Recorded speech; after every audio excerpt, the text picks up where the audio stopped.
Well, we have a big challenge on Saturday night here with Troy. A terrific three-point shooting team.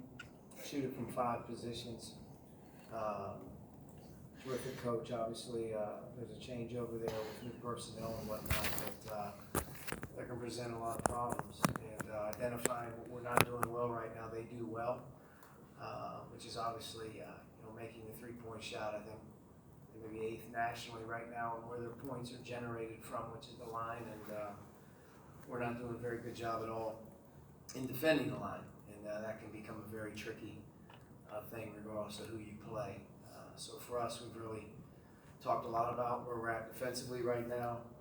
We have to try to work hard again today and tomorrow to prepare to be better, and we're definitely going to have three-point defense awareness and some things like that. It's definitely going to be the thing that's on the top of our head. Okay, first question, Mike. Is the defense beyond the three-point line, or is that's the main issue right now? I'm sorry. It's a result of a lot of different things. You give up three-point shots in a lot of different areas. It's not just the other teams making them. We're not good enough in terms of our transition defense, in terms of getting back. When it does cross the floor right now, we're in the half court. Our ability to get the ball under control and initial actions and whatnot that are coming at us, just our spacing and where we're at positioning-wise is off. So when you give up threes, you're usually late on a lot of things. I think right now that's just a byproduct of where we're at as a team in terms of the guys on the floor and the experience level of some of them and some of the combinations of players out on the floor as well, getting out there for the first time together. We're not very in sync. Not that we're not trying or not that we don't have the right intention. It's just at the end of the day, you're learning right now, and we're learning a hard lesson that regardless of who you play on a given night, the three-point line, it equalizes things. And in particular, our last 2 games, that's been a big problem. But it's not just if they're shooting open shots. There's a lot of things that go into that. But I would say the initial base of our defense is too spread, and our ability to get turned around and convert and be in position is too late. And when you're a reactive team defensively, you're going to foul as well.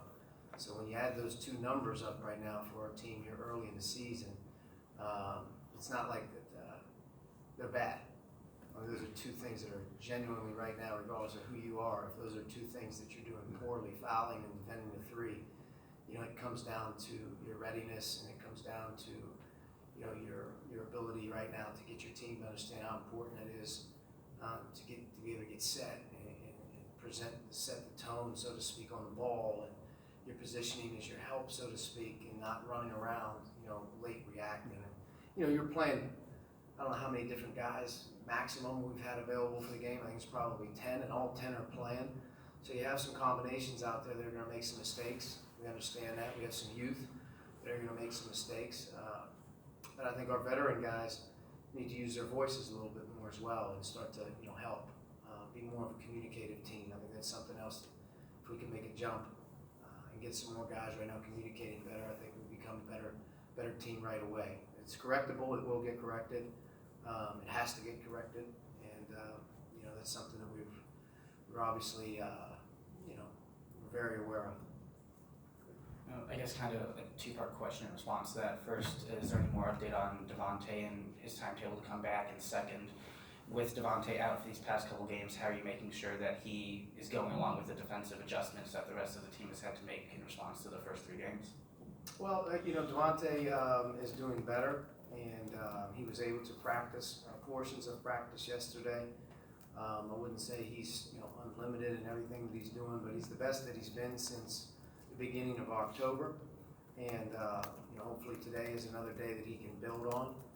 When it comes to his experience level and what he knows how to do, you would hope to think that some of the things that we're stressing right now, he can bring some experience to the table and add some value. But without question, I don't care who you are, it's very unfair. Devontae's practiced maybe on a count of 1 hand throughout the course of a season. He's yet to participate in any live action against an opponent, whether that's a scrimmage exhibition.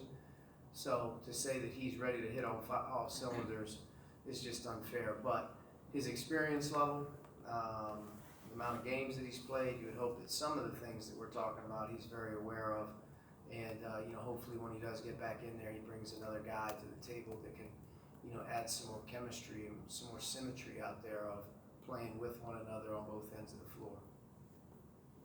How have you seen Rob's progress from the injury, playing off the bench, and how close is he to maybe returning to the starting lineup? Rob right now is making his way back. He started to build some practices, and I think he's starting to see his minutes starting to go up. Did some good things for us in this last game in particular.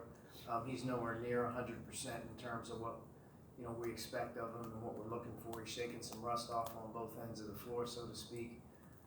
Coming off of our game, I believe Tuesday night, I think he felt better. Took some nicks and bruises maybe later in that game that have caused some other things to be bothered by him, and he's not feeling well right now to boot. So to say Rob's, obviously hit the ground running and he's continuing to have some smooth sledding as he works back in, that's not the case with him. He's really been derailed with a few things here early. So, but that being said, he's so important to what we do. He's a tone setter, so to speak, for our team defensively. He's yet to really be able to, give us that, whether he's not starting or whether, I think at certain points of the game in our last couple games when we've really needed some pick-me-up, he's been the guy to give it to us. But he's that guy that's, really at the start to the finish is the guy we count on to bring a toughness level to us and, to bring a guy that everyone watches and, knows how impactful he is with all that he brings to the table, in particular his defensive leadership and whatnot. So, Rob's making his way back. We'll let the time and, so to speak, the game repetitions and whatnot that he's a part of sort of tell the story of how close he is to being back to where he normally is. But, as of right now, Rob's kind of fighting through not a very comfortable preseason and then a very kind of difficult start here to our non-conference slate in terms of his health and physical well-being. But I think hopefully he'll be 100% at some point in time as we keep going here. He's got to get over a little bad luck, but we're hopeful that he's getting a little bit closer. With his original injury, I think that's feeling a little bit better. With Rob coming back and getting more minutes and Devontae making his way back, I mean, how important do you think when you look back on those first couple of games where Armand got a ton of playing time? I mean, when you look back and down the road, how important do you think those minutes are going to be? Silver lining and everything, and that's been the case, always will be the case. A guy like Armand benefiting from more opportunity is only going to do him a lot better, whether that's his positive contributions or, when he's out there learning the hard way, so to speak, but he's getting thrown in there by the fire here early, and I've never known a player not to find a way to make that a positive. So for our team and our overall confidence level and our depth and what we're doing, Armand right now, as the coach and our staff, he's being treated as if he's a major, impactful guy to what we're doing. We're coaching him that way. I think here in his last couple games, we don't want his confidence level to go down just based on, hey, he didn't make a couple shots here and there. There's so many other things that are going on out there that he's trying to figure out, as all young players are. But he's such a smooth basketball player. I think when you talk about being a basketball player, Armand is the true definition of that. He's a terrific player. He really has great feel. He makes some instinctual plays as a young guy that you don't take for granted as a coach. So we're really happy where he's at. I want to keep pushing him to get better.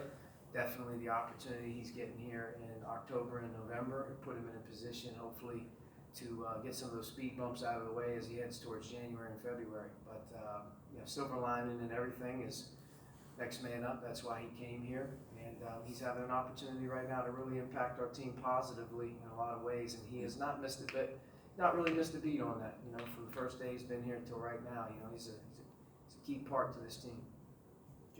Coach, kind of along those same lines, with all these different lineups and rotations that you've been forced to use, have you learned anything from what you've been able to use later on? And has anyone surprised you by playing a different role that you may not have expected? I'm not sure. I think our team, I'm not sure there's any real gaps in between with this group or this player is so much different than, it's just like, it's kind of like, we're trying to get everyone to bring their own little toolbox to work.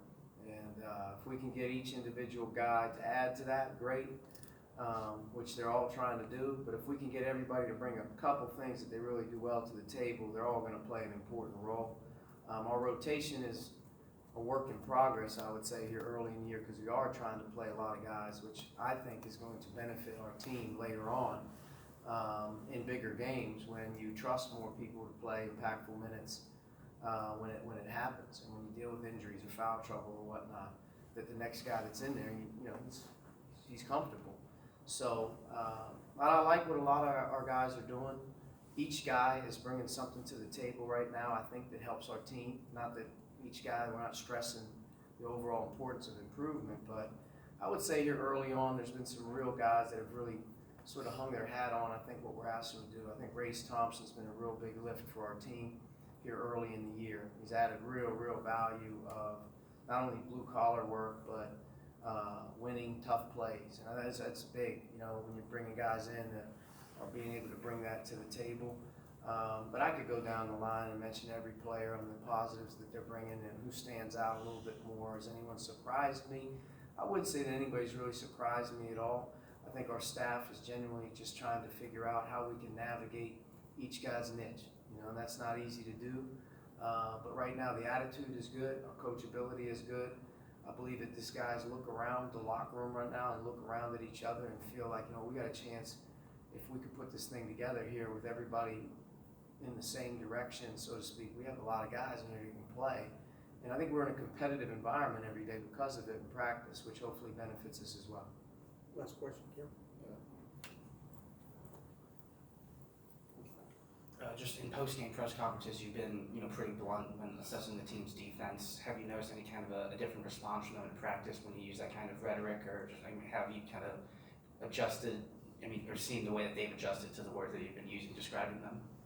I think we're starting to get the message across a little bit more after last Saturday, or I'm sorry, not last Saturday. As last Saturday finished, I think that was coming to the forefront. I think as we played on Tuesday, we were more disappointed in our defense. On Tuesday night, especially early in the game, in our first half, as we've watched film and talked as a group, and as we've approached the practice floor, I think there's more of an awareness right now that we better get this thing going in the right direction. And it's not a lack of willingness, it's more of a lack of accountability. It's more of a lack of, at the end of the day, our guys understanding like it's really important right now to get a couple things corrected quickly. And then the next thing you know, so I think some things will get buttoned up. But the effort level in practice is good. Now I think the attention to detail has got to be a lot better. I think that's where we're at right now. There's more attention to detail. There's more accountability coming off certain things that we're doing that little things really matter. And I think that's probably the one thing with this group that you can't take for granted is there's so much inexperience in terms of game togetherness and game pressure and game repetitions. At times out there, you're going to have Trace and Armand together. 2 freshmen in November plus 3 veteran guys sometimes is hard because you're in sync. One guy's not where they're supposed to be, you break down. If you have 2, that's fine. But if you have those 2 guys on the floor with a Jerome, that's 3. How about Race in there? That's really 4. So we have some of this out there where the symmetry and the connectedness of our group isn't experienced in the games, whether they've been here for a year or a couple years or just 6 months. So we've got to get that out of the way right now and start to put together, like I said, a little bit more. There's got to be more detail to what we're doing in teaching it. There's got to be more detail in the accountability, and we have to start to see some improvement. And then I think, we'll get a different result in terms of our defensive effort. And without question, that's the one thing that I can't stress enough right now that's not ready to play big-time college basketball right now is our defense. And that's got to be in check because the offense will go away at some point in time in a game as well. You're going to have those games where you're not going to play well, shoot well, whatever it may be. And that other thing, that's always got to be there for us. We're doing some good things, though. I think if you add it all in, there's some things that do stand out. Our rebound margin right now is something I think our guys understand we have to be good at that. Not turning it over as much, which is equally as important with an inexperienced group, trying to really define that. But no question about it, defensively is the calling card right now in November is to raise that level each game. And tomorrow night will be a huge test. I mean, you shoot three, anything can happen. I mean, especially if you're shooting it from 5 spots, it can create a lot of problems. And for us, that's a big bullseye right now in terms of can you answer that bell here in our next chance? Can we be better in that area? All right, thank you. Thank you.